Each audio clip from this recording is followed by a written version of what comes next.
Assalamu alaikum everyone, I am Shahwar Zara and I hope you all are fine and safe. Today our topic of discussion is importance and applications of metabolomics. So before we move towards our main topic, that is the applications and importance of metabolomics, first we will revise that what is metabolomics and what are the metabolites. So metabolomics, as we have discussed in our previous lectures, it is the large scale study of metabolites, and these metabolites, they are present in biofluids, tissue extracts or organisms. And so what are these metabolites?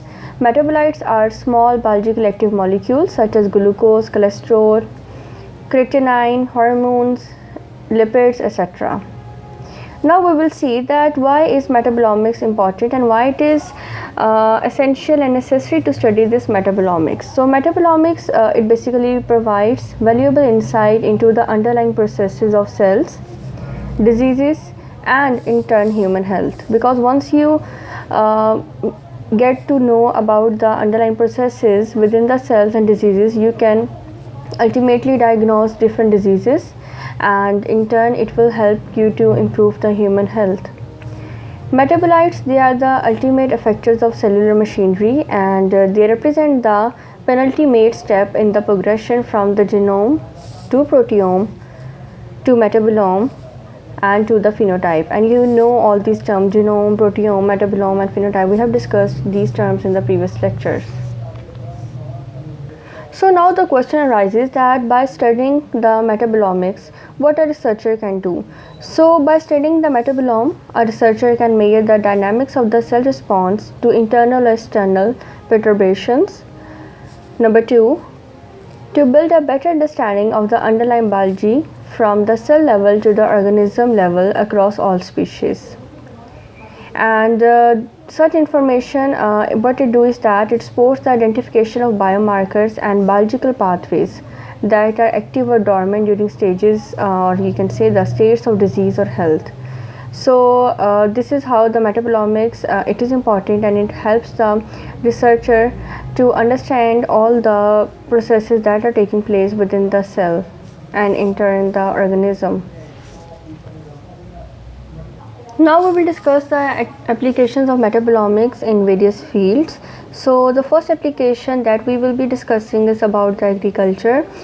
The development of new pesticides, it is critical nowadays, and even in the past years it has become critical to meet the growing demands on farming.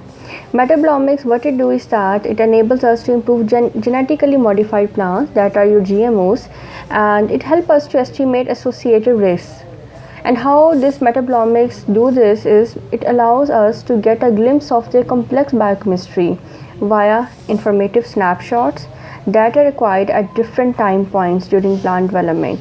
So through this metabolomics, what you do is that you get the snapshots of the internal chemistry and the complex biochemistry and the internal processes that are taking place within the plant or the cell, and then it enables us, these snapshots, it enables us to improve those plants.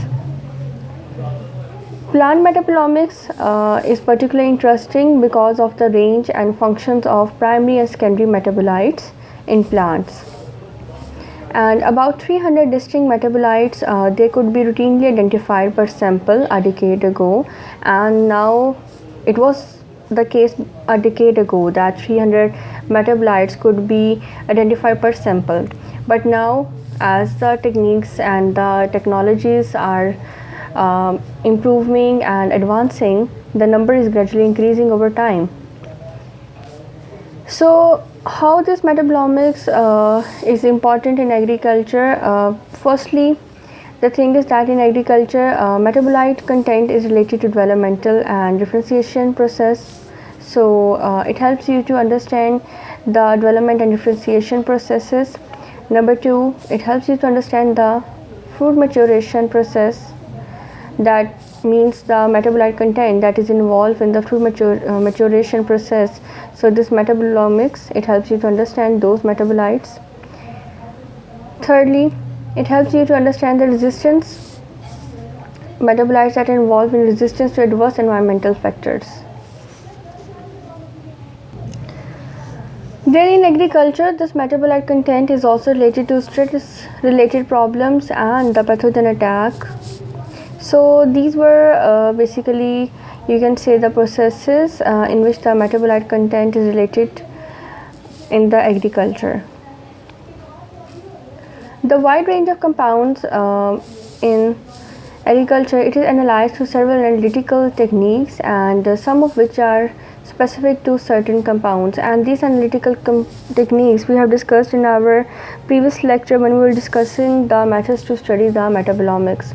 So liquid chromatography, that is coupled with the mass spectrometry, thereby it is known as liquid chromatography mass spectrometry.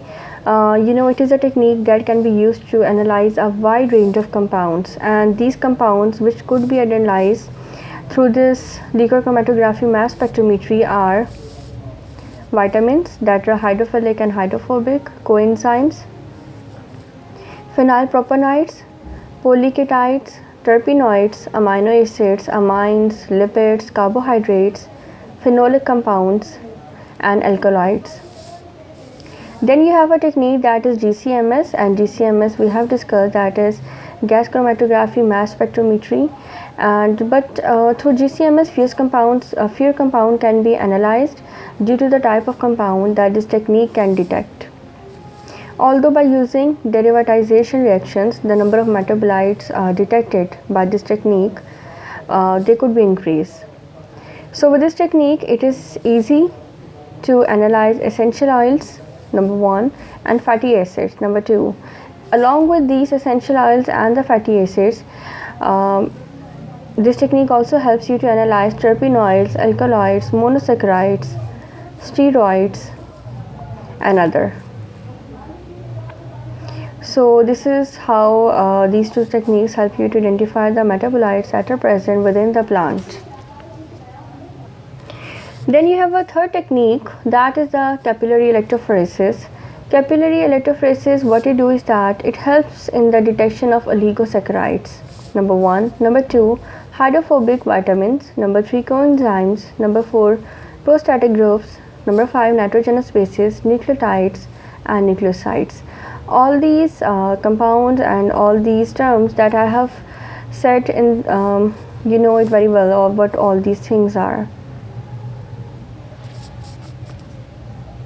Now we will see that what are the basic, or you can say the main objectives of metabolomic studies in agriculture. So the main objectives of metabolomic studies in agriculture are, number 1, to know the metabolic responses towards any type of stress. Number 2 is to generate metabolic profiles for genetic mapping and generate metabolic profiles to study the impact of heredity. So here I have used the term genetic mapping. Genetic mapping, what it means, that it basically describes the methods that is used to identify the locus of a gene and the distances between genes. And gene mapping can also describe the distances between different sites within a gene. So the essence of all the genome mapping is to place a collection of molecular markers onto the respective positions on the genome. So this is the genetic mapping, and this metabolomics studies in agriculture, it is used to generate the metabolic profiles for genetic mapping. Then the third is to generate metabolic profiles to determine the impact of geographic location and season. Then to study the phenotype of natural variations of certain plant species, to evaluate transgenic varieties. So transgenic varieties, you must be familiar with this term. So transgenic variety, if I repeat here, they are basically the genetically modified crops with respect to the plants that are used in agriculture, and in these what happens is that the DNA has been modified using genetic engineering methods, and the aim of this genetic modification is to introduce a new trait to the plant which does not occur naturally in the species.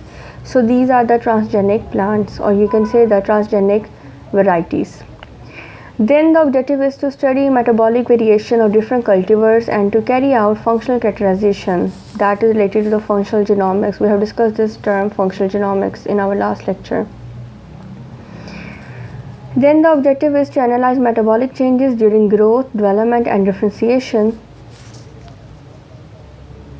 Some other objectives are to elucidate biosynthetic pathways, to analyze population differentiation, to carry out chemotaxonomic analysis, to carry out non-targeted studies and categorize cultivars.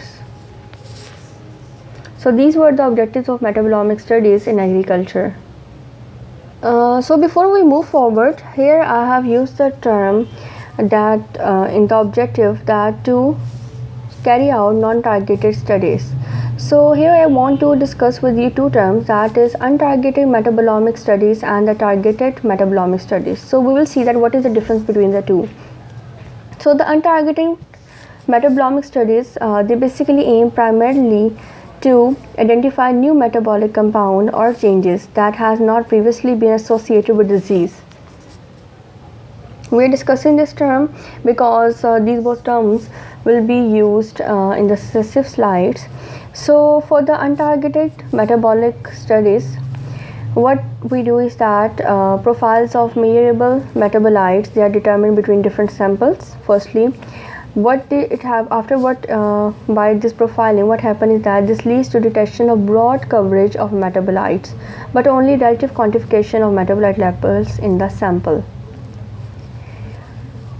While no previous knowledge of the metabolites associated with the disease state is required, it may be difficult to determine the identity of unknown compound. So untargeted metabolomic studies is a difficult process. Then you have the term targeted metabolomics. So targeted metabolomics, what it do is that it measures predefined metabolites of interest in samples. Means you identify the metabolites that you already know, but you identify them in the sample, and this requires prior knowledge of association between metabolite concentration and the disease states. And what it do is that it allows more exact determination of absolute metabolite concentration as well as easy identification of specific metabolites, because already you have the predefined metabolites. So it becomes easier for you to identify those metabolites that are already known in the given sample. So these were the two terms, major terms in the metabolomics, that are untargeted metabolomic studies and the targeted metabolomic studies. So moving back towards the application of metabolomics in agriculture. So we will see the examples. Nowadays, you know that human world food, it depends on certain crops that are indispensable due to their nutritional value and access that we have to them. We cannot live without these crops. So the first example that we are going to discuss is the maize, that is Ursia maize, that is the scientific name of the maize. And so this maize, it has been subject of numerous metabolomic studies, many of which are related to genomic studies. For example, it has been obtained the metabolomic profile of its leaf, and this metabolomic profile of its leaf has been obtained to carry out genetic mapping using the GCMS, that is your gas chromatography mass spectrometry. I have told you that what is the genetic mapping.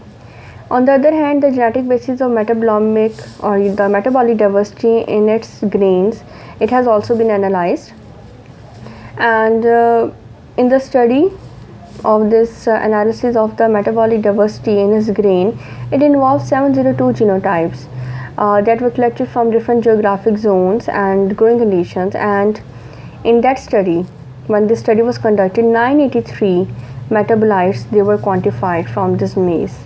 So this is how, using the GCMS, the metabolites, they are quantified in the maize. Then the second example you have is of potato, that is your Solanum tuberosum. It is a scientific name of the potato. So Solanum tuberosum of the potato is a crop that has been widely studied in several areas, and these areas among which is the metabolomics is the most important. In such studies, the objective has ranged from the elucidation of the metabolic profile to know the chemical characteristics of the tubers through GCMS. Here too we have used the GCMS, and we have discussed both these GCMS and your LCMS in the previous slide. And along with the tubers, the characterization of some cultivars has also been done, and in this the composition, the quality traits has been identified. So this is how this metabolomic studies in agriculture is done practically. Then the next application of metabolomics is the biomarker discovery. Biomarker discovery is another area where metabolomics inform decision making. Biomarkers, they are objective indications of medical state that is observed from outside the patient and which can be made accurately and reproducibly. So if I define what are the biomarkers.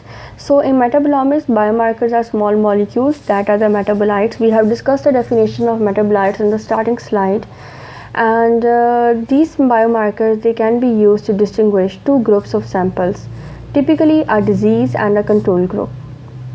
For example, a metabolite reliably present in disease sample but not in healthy individuals would be classed as a biomarker. So it is used to differentiate between the two samples, that is your disease sample and you can say the disease sample and the control group.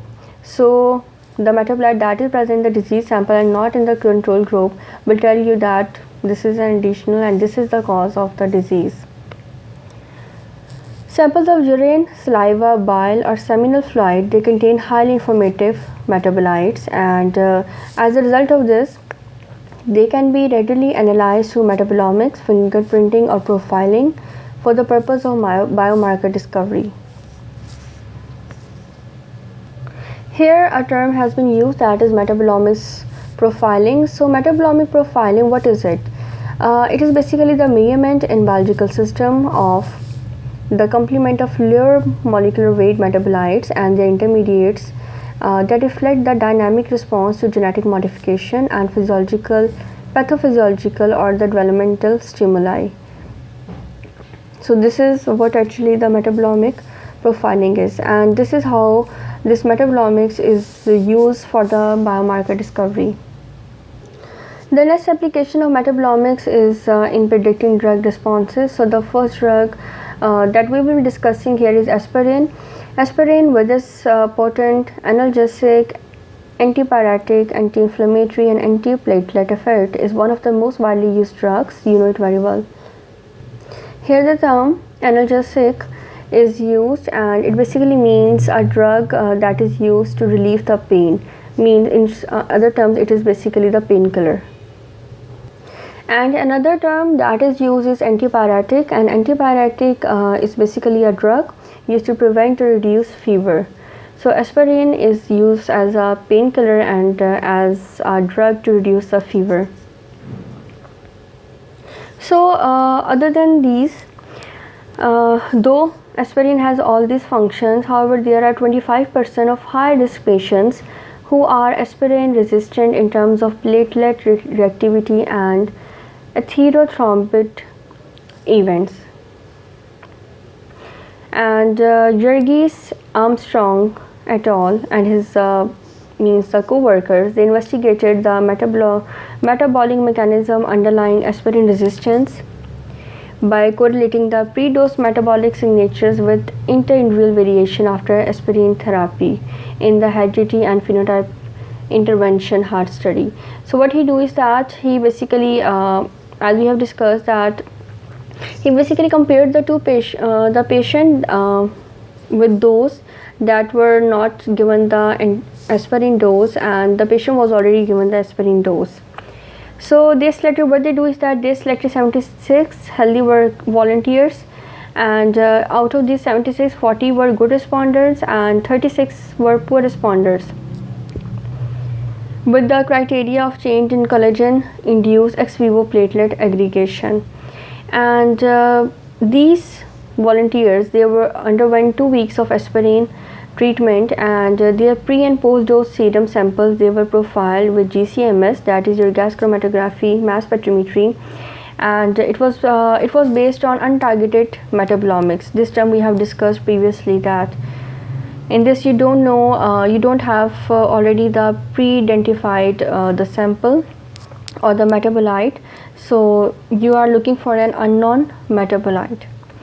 First 18 differential metabolites were identified in post-dose samples from all the 76 subjects, that means the 76 volunteers, and the purine metabolism pathway was found to be significantly affected by the aspirin.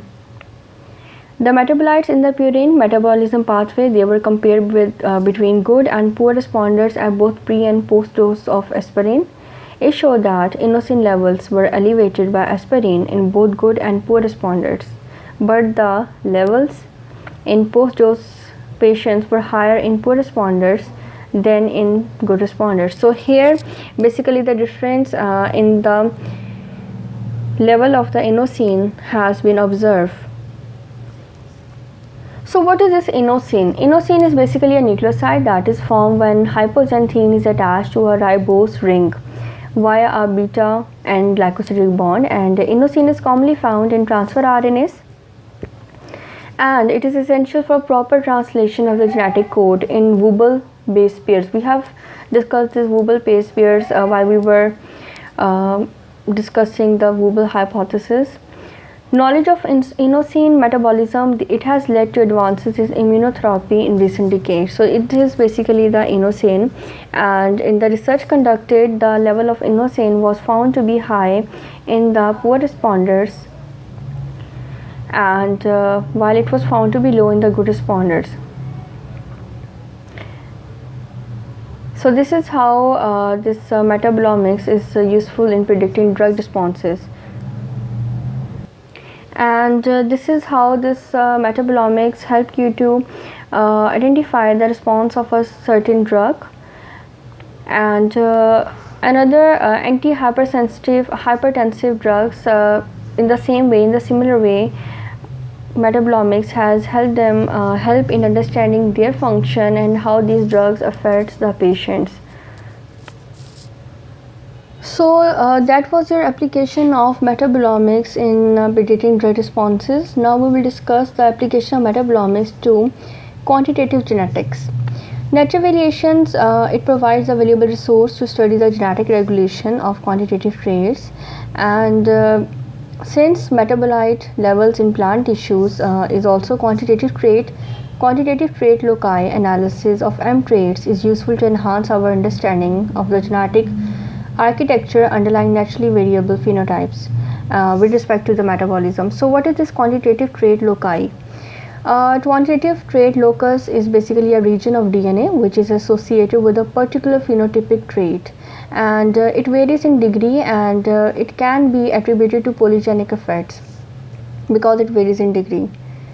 That is the product polygenic. What is the polygenic effect? It is basically the product of two or more genes and their environment. And these QTLs, that are basically quantitative trait locus, they are often found on different chromosomes. So for example, QTL analysis of the levels of vitamin A in the Arabidopsis seeds revealed the several QTL responsible for the control of level of this compound. QTL analysis of M traits of Arabidopsis, it also revealed the several loci regulated the levels of secondary metabolites, that were the secondary metabolites that are the flavonoids and the glucosinolates. Recently, Metabolome QTL, that is MQTL analysis, has made a comprehensive understanding of the genetic background of the M traits possible. And the reports that has been obtained through this metabolomic studies, it has shown that these MQTLs, metabolome QTLs, they are distributed unevenly distributed throughout the genome, and there are several MQTL hotspot regions. And what it suggests is that it suggests the possibility that overall metabolic state of plant cell could be controlled by modification of small genomic regions. So this is how this metabolomics, it has application in quantitative genetics. In our last lecture, we have discussed other two applications that were in the diseases, and the other one was about the plant biotechnology. And some of the applications we have discussed today, I hope that you have understood what we have discussed so far. And if you want to read all these things that we have discussed, In today's lecture, you can visit these sites and you can read there in detail and in the written form. Thank you for watching. Allah Hafiz.